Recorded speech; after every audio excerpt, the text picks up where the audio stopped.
જય બાબા સ્વામી. પરમ પૂજ્ય ગુરુદેવના ચરણોમાં કોટી કોટી વંદન. પરમ પૂજ્ય ગુરુમૈયાના ચરણોમાં કોટી કોટી વંદન. हिमालय का समर्पण योग भाग 1.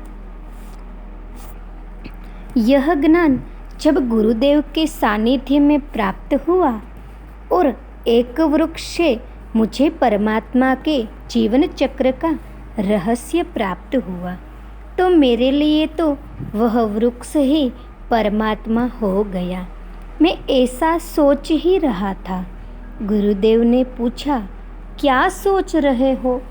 सोचो मत, इसे परमात्मा आत्मसात करो. यह कहकर उन्होंने एक पत्ते पर किसी वृक्ष का निकला हुआ गोंद मुझे खाने को लिए लाकर दिया और कहा, इसे खा जाओ. वह क्या था क्या मालूम. मैंने शीघ्र खा लिया.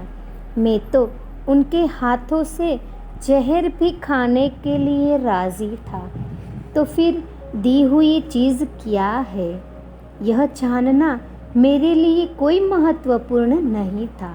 वह गोंद थोड़ा कड़वा था, लेकिन मैंने खा लिया. यह देखकर गुरुदेव के चेहरे पर जो समाधान देखा, वह देखकर वह कड़वा गोंद भी मुझे मीठा प्रतीत हुआ. और शाम होने वाली थी.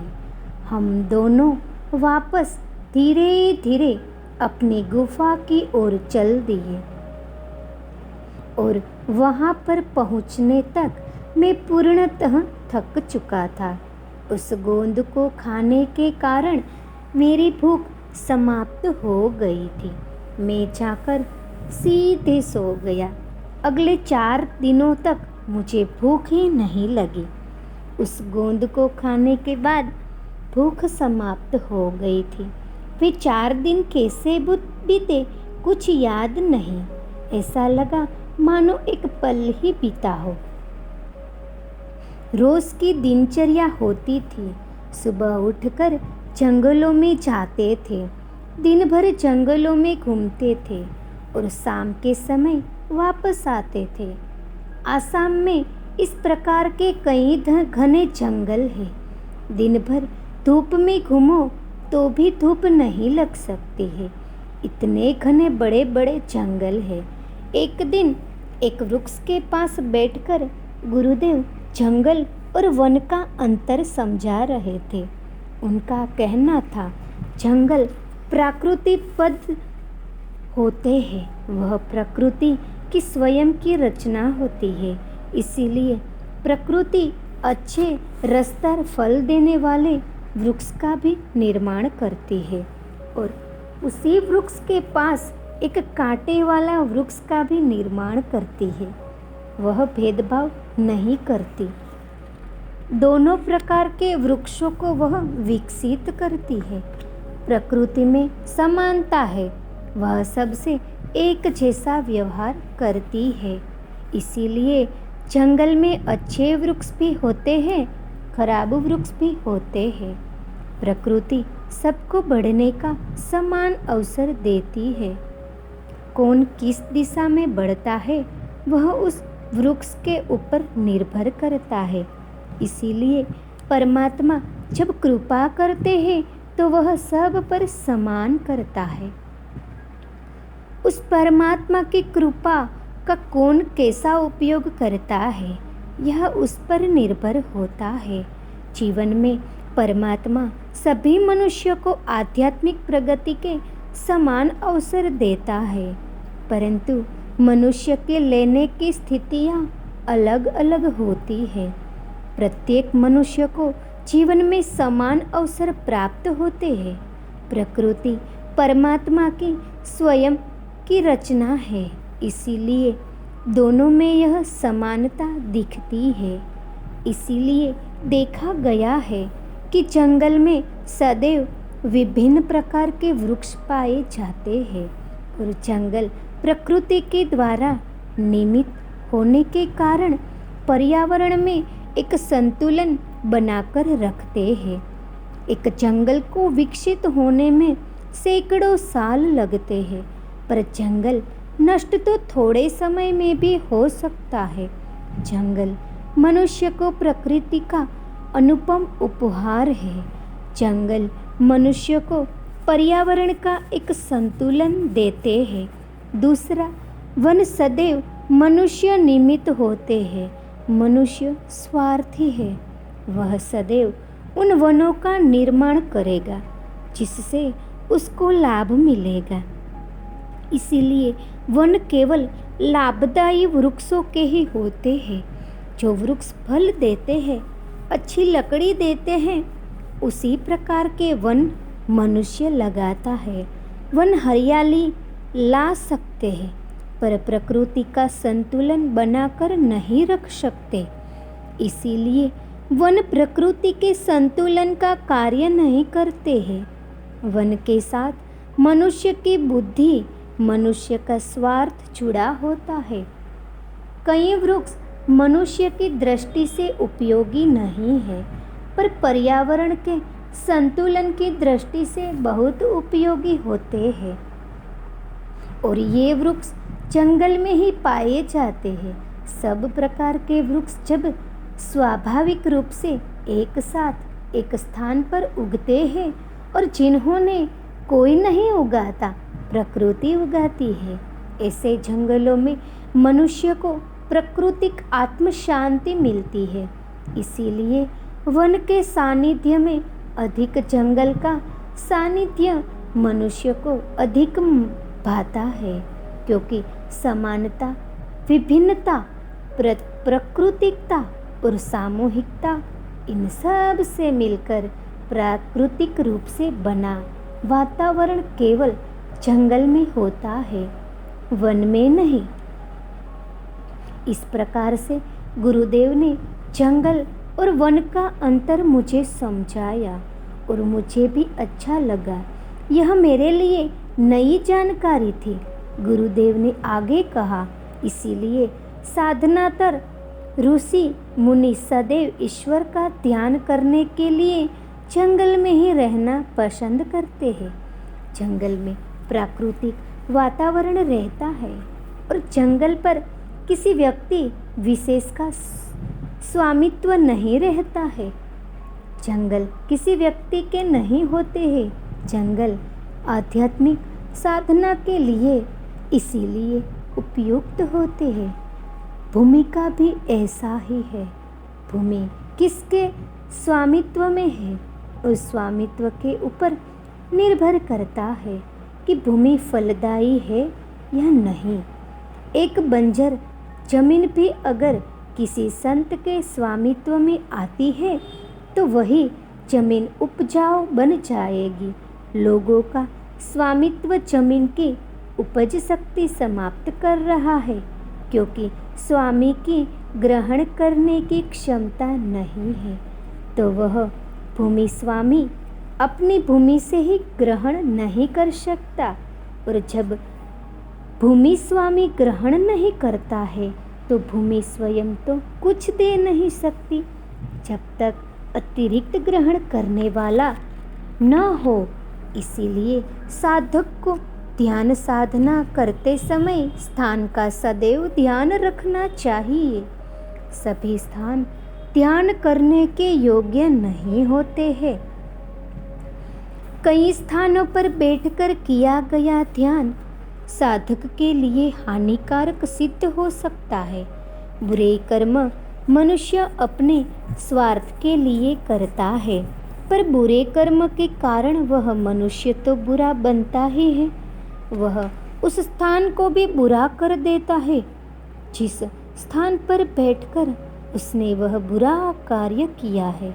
एक ही व्यक्ति अपने स्वार्थ के लिए एक स्थान पर बैठकर बुरा कार्य करता है तो उस निश्चित स्थान पर उस बुरे कार्य का प्रभाव बन जाता है, और ठीक उसी स्थान के ऊपर आकाश में उस खराब कार्य का आभामंडल तैयार हो जाता है।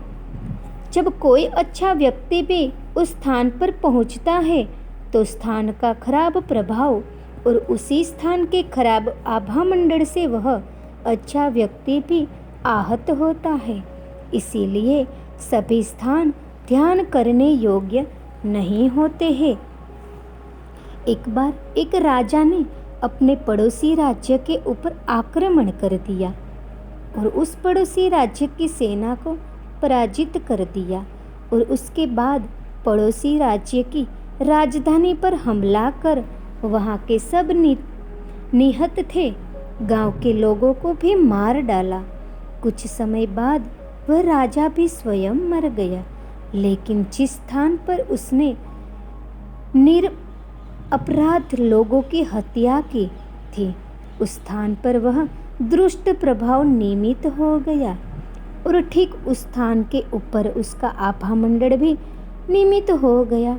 आज सैकड़ों साल होने के बाद भी उस स्थान पर आज भी निरपराध लोगों की मृत्यु होती है। तभी दुर्घटना होती है, कभी आग लगती है, कभी भूकंप होते हैं, कभी बाढ़ आती है, यानी कारण अलग अलग है, पर आज भी वहाँ निरपराध लोगों की मृत्यु होती रहती है। इसीलिए ध्यान किसी भी स्थान पर बैठकर नहीं करना चाहिए। इसीलिए सदैव सद्गुरु सानिध्य में ध्यान साधना सर्वश्रेष्ठ होती है, क्योंकि सद्गुरु के प्रभाव के कारण वह स्थान पवित्र, शुद्ध एवं अधिक ग्रहण करने की क्षमता वाला हो जाता है और ऐसे स्थान पर बैठकर ध्यान साधना करना सदैव अत्यंत उपयोगी सिद्ध होता है।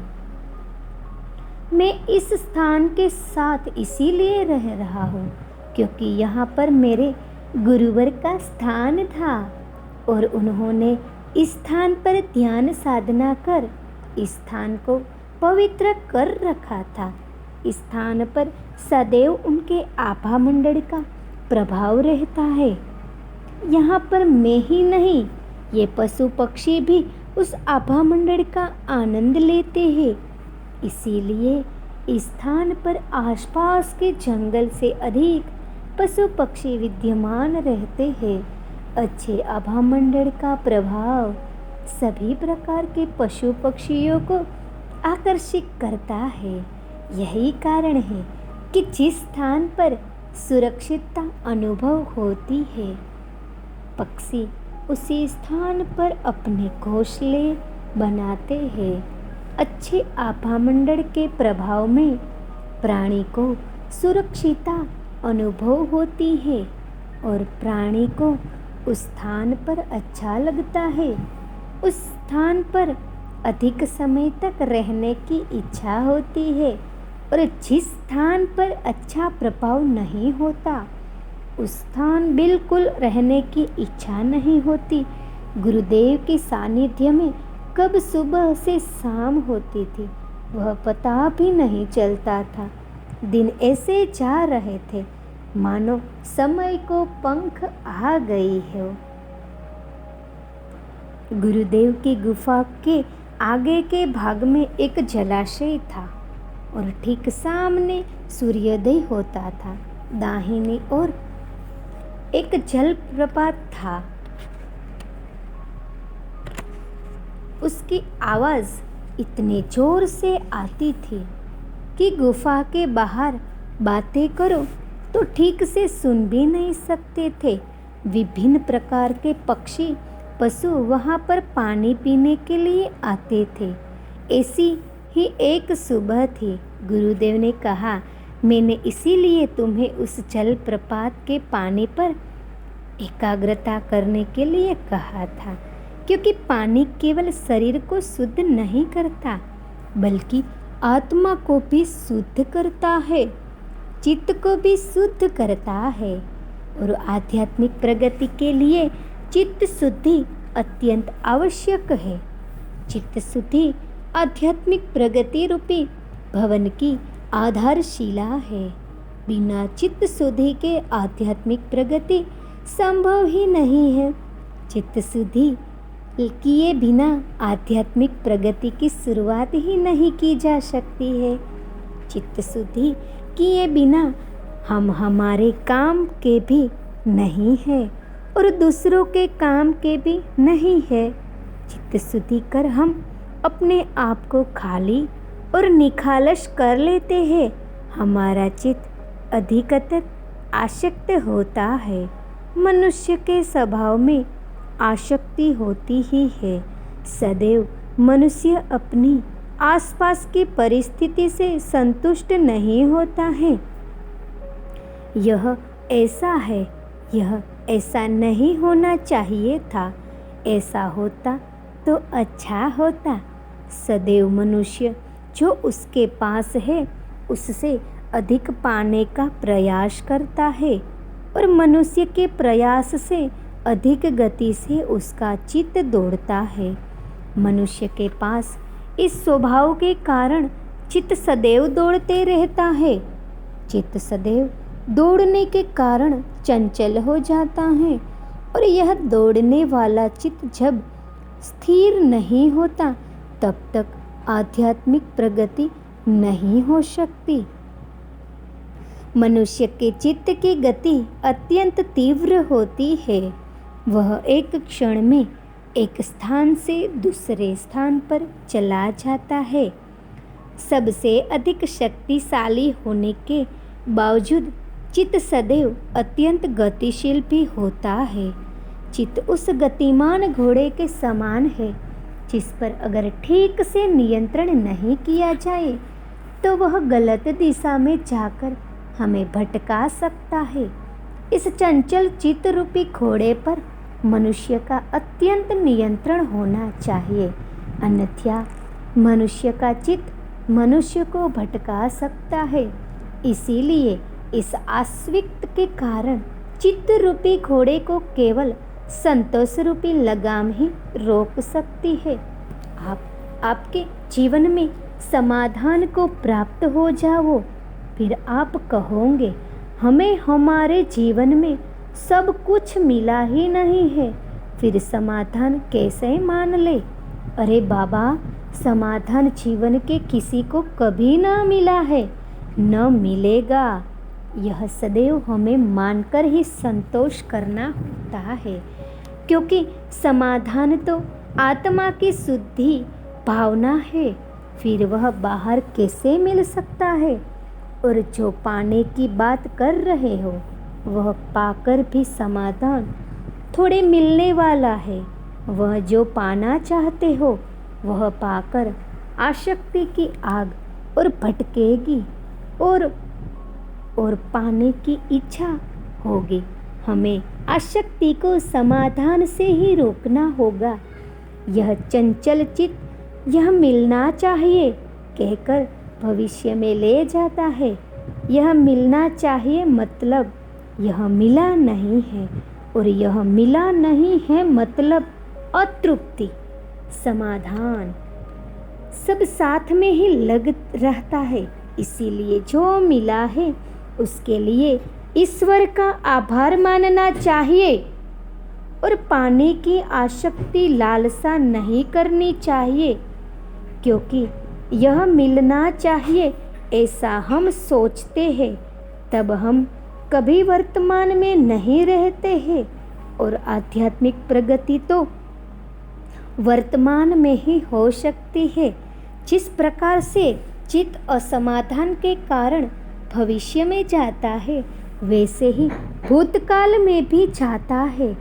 जब एक बालक जन्म लेता है तब 5 साल का होने तक उसे पूर्व जन्म की बातें याद रहती है और वह पूर्व जन्म के भूतकाल में ही रहता है। फिर धीरे धीरे उसे वह भूतकाल याद नहीं रहता है, क्योंकि इस जन्म के अनुभवों की परतें चढ़ना प्रारंभ हो जाती है। जिस प्रकार से जब हम घर से निकलते समय शुभ वस्त्र धारण कर निकलते हैं और जैसे जैसे यात्रा में आगे बढ़ते हैं, वैसे वैसे हमारे शुभ वस्त्र मेले होने लग जाते हैं।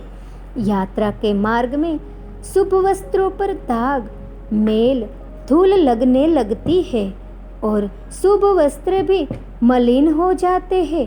ठीक इसी प्रकार से बालक जैसे जैसे अपनी जीवन यात्रा पर आगे बढ़ता है, उस बालक का चित्त रूपी शुभ वस्त्र भूतकाल की धूल और मेल से मलिन होने लगता है। और शुभ वस्त्र जितना मलिन होगा उतना उसे स्वच्छ करना कठिन होगा।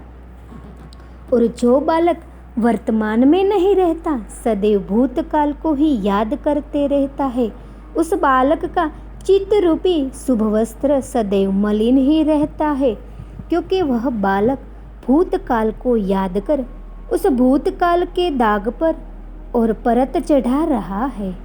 इस प्रकार से मनुष्य के चित्त को भूतकाल और आसक्ति अस्थिर करते हैं, क्योंकि दोनों के साथ होने पर चित्त वर्तमान में नहीं रहता है।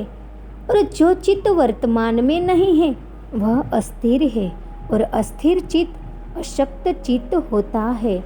और एक अशक्त चित्त से शक्तिशाली परमात्मा को कैसे पाया जा सकता है? अशक्त चित्त से परमात्मा की प्राप्ति कभी संभव ही नहीं है। जय बाबा स्वामी।